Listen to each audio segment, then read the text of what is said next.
ശ്രീനഗറിൽ കഴിഞ്ഞ മാസം 19 ആക്രമണം നടക്കുമെന്ന് രഹസ്യാന്വേഷണ ഏജൻസികൾ മുന്നറിയിപ്പ് നൽകിയിരുന്നതായുള്ള റിപ്പോർട്ടുകളാണ് ഇപ്പോൾ പുറത്തുവരുന്നത്. ഇതിന്റെ അടിസ്ഥാനത്തിൽ ശ്രീനഗറിൽ സുരക്ഷ വർദ്ധിപ്പിക്കുകയും ചെയ്തിരുന്നു. എന്നാൽ പഹൽഗാമിൽ ആക്രമണം നടക്കുമെന്നതിനെ സംബന്ധിച്ച് സൂചനകൾ ഉണ്ടായിരുന്നില്ലെന്നാണ് വിവരം. അതേസമയം പഹൽഗാം ഭീകരാക്രമണവുമായി ബന്ധപ്പെട്ട് ജമ്മു കശ്മീരിൽ പരിശോധനയും ജാഗ്രതയും തുടരുകയാണ്. ഭീകരർക്കായുള്ള തെരച്ചിൽ ഊർജിതമായി മുന്നോട്ടു പോകുന്നതായി സുരക്ഷാ സേനയും അറിയിച്ചിട്ടുണ്ട്. ഇതിനിടെ വിദേശകാര്യമന്ത്രി എസ് ജയശങ്കർ റഷ്യൻ വിദേശകാര്യമന്ത്രിയുമായി സംസാരിച്ചു. ഭീകരാക്രമണത്തെ സംബന്ധിച്ച് ഇരു മന്ത്രിമാരും ഫോണിലൂടെ ചർച്ച നടത്തിയതായാണ് വിവരം. നാവികസേനാ മേധാവി അഡ്മിറൽ ദിനേശ് കെ ത്രിപാഠി കഴിഞ്ഞ ദിവസം പ്രധാനമന്ത്രി നരേന്ദ്രമോദിയെ കണ്ടിരുന്നു. അതേസമയം ഭീകരാക്രമണത്തിൽ പാകിസ്ഥാന് മറുപടി നൽകാനൊരുങ്ങുകയാണ് കര, നാവിക, വ്യോമസേനകൾ. 45 മിസൈൽ ലോഞ്ചറുകൾ അടക്കം പുതിയ വ്യോമ പ്രതിരോധ സംവിധാനങ്ങൾ കരസേന വാങ്ങുമെന്നാണ് റിപ്പോർട്ടുകൾ. അറബിക്കടലിൽ എല്ലാ തയ്യാറെടുപ്പുകളും പൂർത്തിയാക്കിയ പടക്കപ്പലുകളുടെ ചിത്രം നാവികസേന പുറത്തുവിട്ടു. ഗംഗ അതിവേഗ പാതയിൽ രാത്രിയിലും യുദ്ധവിമാനങ്ങളുടെ ലാൻഡിംഗ് വ്യോമസേന നടത്തി. ഇന്ത്യയും പാകിസ്ഥാനും തമ്മിൽ യുദ്ധസാഹചര്യം നിലനിൽക്കുന്നതിനിടെയാണ് കരസേന പുതിയ വ്യോമ പ്രതിരോധ സംവിധാനങ്ങൾ വാങ്ങുന്നത്.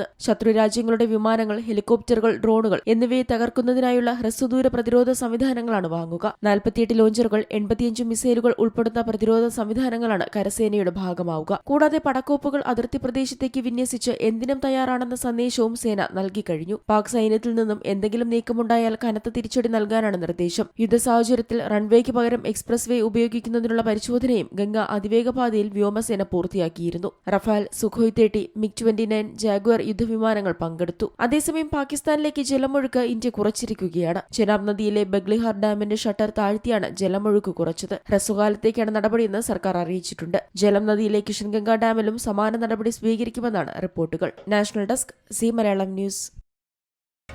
പുതിയ വാർത്തകളും വിശേഷങ്ങളും ഇനി വിരൽ തുമ്പിൽ. എല്ലാ ഡിജിറ്റൽ പ്ലാറ്റ്ഫോമുകളിലും ഇപ്പോൾ സി മലയാളം ന്യൂസ് ലഭ്യം.